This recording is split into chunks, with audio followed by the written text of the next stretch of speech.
What's up, Grilla Girls Nation? Chef Drew here. Really excited today. We're going to be kicking off our cocktail series. I'm super excited about this. As much as I love to cook, I have just as much experience as I do with cooking. It's cocktails. Spent many years behind the bar. I'm super passionate about it. Excited to share some knowledge with you. So what we're going to do today, without further ado, is going to make some smoked cherries here, okay? And then we're going to grill off some peaches, all right? So actually, I'm just going to go ahead and get these bad boys started. Cherries in here, okay? 225 for about 45 minutes to an hour. We're going to follow up with you, so don't worry. Going to throw those right inside. They're good to go. I made these before and totally forgot about them in the smoker. They went an hour and a half, no problem. They're super forgiving, so don't worry too much about it. Next, we're just going to take some peaches. As you can see here, I've cut these in half. I left the core in. You can take the core out. It really doesn't matter. I left them in to get a nice little bit of extra char there, which will lend some flavor to our syrups here in just a little while when we start to macerate things. And I'm going to talk to you about that as well. But for this part, we're just going to put these face down on the grill here and just get a nice char. Just as soon as they get a nice char on this bottom, we'll pull them off. You take anywhere from 5 to 10 minutes. I have the grill about medium low right now. If you're in a hurry, just stick them on high and let those bad boys rock and roll. So why are we doing a peach on the grill and then the cherries on the smoker? What's the difference between the two? You know what? I just think these are better for grilling. First of all, the surface area is a lot easier. I think it'd be kind of difficult to try and throw cherries on this grate. Secondly, grilled peaches are just really big where I'm from. I'm not sure the rhyme or reason to it, but a big dessert where I grew up in Alabama, and then my mom is from Georgia. And gosh knows they love their peaches down there. It was grilled like peach shortcake. So you have grilled peaches, a little bit of pound cake, some ice cream. So I've just always really enjoyed the flavor of grilled peaches, and it brings a little bit out. Some of those, kind of sugars caramelize. It's really good and lends itself excellently to the grill. Transversely here, we have our cherries on the smoker. They just smoke really well. They absorb a lot of flavor. They can withstand the heat for a long period of time without really compromising the product. It's just excellent across the board, and it tastes really good at the end. I want to teach you how to do something very simple but very useful, okay? We're going to make simple syrups, all right? I'm going to start with the simplest of them all. We're going to start with 1 cup of water and 1 cup of sugar, all right? And we're just going to stir this together. This is called a 1-to-1. And all we're going to do, guys, before I continue, all we're going to do is just let this go until it comes to a boil. The minute it comes to a boil, we cut it, all right? Now I can see I'm just using a whisk and just keeping this moving around. If we don't keep it continuously moving around, it's going to turn into something called caramel, and that's something that we don't want, all right? Couple quick things on that. 1-to-1 simple syrup just means that we're doing 1 part sugar to 1 part water, okay? For different types of cocktails and different types of uses, you can do 2-to-1s or 3-to-1s or whatever. That's way too fancy for us here at Grilla Girls Nation. We're just making a simple syrup. That's all we're trying to do, and this is just how simple that it is. This one is done, all right? Just to a boil, as we can see, continuing to stir, and it's finished. We pour it out. Let that cool down, and we are in business, all right? Next one up, we're gonna make a 1-to-1 sugar, simple syrup with brown sugar. That's got a fancy name, but all it means is syrup with brown sugar. It's called Demerara, okay?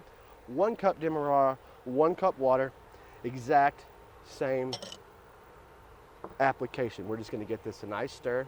You can use light brown sugar, you can use dark brown sugar. I will tell you this, if you are having that or kind of wondering, your light brown sugar is going to give you a lot more uses out of this just because it's not quite as strong and flavorful. So it's a little less aggressive, lends itself a little bit more to making different types of cocktails with it, but that's totally up to you, okay? 1-to-1 here, 1-to-1 there. Quick thing, as you'll notice here, I've got a metal pan. I'm using a rubber spout or a rubber whisk. We just don't want to scratch anything and get any metal flakes in there. And here we are. All right, guys, when that comes to a boil, we're gonna do the exact same thing. We're just gonna pour this off in here.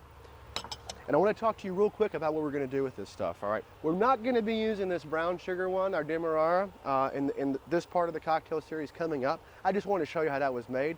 We are gonna be using a large quantity of our 1-to-1 simple syrup, and we're going to be making flavored simple syrups. We're gonna be doing blueberry lemon, we're going to be doing grilled peach, and we're going to be doing smoked cherry. So we're going to be utilizing the smoker, the grill, and we're going to do one just plain for you just so you can check that out. So stay tuned for those. We're going to show you how to turn these beautiful syrups into a really beautiful flavor combination that you can use in desserts, you can use in your cocktails, you can use however you want. Once you make these, they're stable for months in the refrigerator. Very easy, very handy to have. Very, very impressive if your guests come over because it's nice and fresh and you made it yourself. So let's pour this off so we can have a look. Simple as that, guys. 1, 2, 3. Well, it's time to just put all this stuff together, okay? So first things first, we have some blueberries in here, all right? We didn't do anything to these. We didn't grill them, we didn't smoke them, nothing. Just plain blueberries, all right? And what I want to do real quick is just go ahead and put a little bit of lemon zest in here, okay? Now, hold on. When you're at a bar, is that literally all they do is they just use a potato peeler to get the... Yeah, this is it, man. Why did We're I always think there demystifying- was some kind of like cool trick they had or 'Cause some we're- weird tool? No, we're just demystifying the process. You can, if you want to, guys, cut these open and squeeze a little bit of the juice actually in there. I personally don't like to do that. I just like to use this rind here. One thing I do want to kind of throw out to you, though, and one thing, a reason I do like these peelers, essentially, sugar and salt act the same. They preserve, they also pull flavors out, bring them to the top, but you got to be careful with these lemons when you're doing that. This white part here, this pith, we don't want that. That's going to make things bitter. So as we can see on the back side of our lemon zest that we've put in there, there's virtually no white. So just be on the lookout for that. But outside of that, it's a very simple process, guys. We have our blueberries and our lemons. Let's go ahead and grab these peaches off. As you can see, guys, we have a really nice char on here. Don't be afraid of this. This is actually giving us a lot of this flavor. As you can see, I left the pith in on some of these as well. Same idea, just get a little bit of that extra kind of char flavor in there. Turn them over. Got some on the back end as well. There's no rhyme or reason to this. Throw them on the grill whenever you think they're ready, throw them off. We're not taking temperatures on peaches, we're just grilling them, all right? So there we go. If you leave them on there too long, are they going to get mushy? Or They anything will like get that? mushy, so keep that in mind. But if you know you're good 5 to 10 minutes on a hot grill, they're fine just to hang out. Don't worry about that too much, okay? So we have those. And in case you're wondering, guys, this is 6 peaches in half. So 12 peach halves or 6 peaches is what I'm using here today for about 2 cups of simple syrup, okay? And last but not least, we've got our cherries going here. All right, really, really nice. These are beautiful. We left these on for about an hour. They can go upwards of an hour and a half, but that's kind of the max.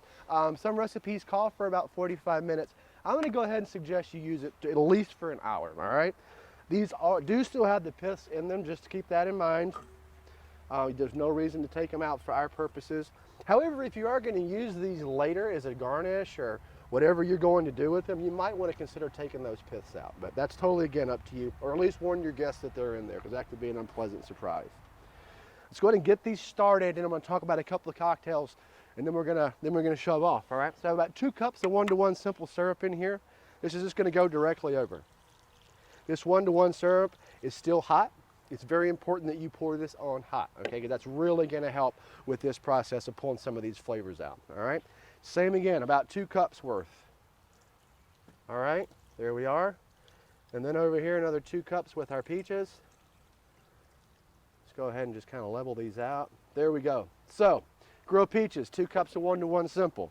We have our fresh blueberries, nothing done to it with our fresh lemon zest, nothing done to it. Simple syrup, that's it. Then we have our smoked cherries, again, just a simple syrup. That's it, guys, we're done. All you have to do next, give this a nice stir to incorporate everything, cover them, let them come to room temperature because this syrup is still hot. Stick them in your refrigerator. After 24 hours, strain it off and you're done. If you want to let this stuff marinate longer, that's fine too, but at least 24 hours, guys.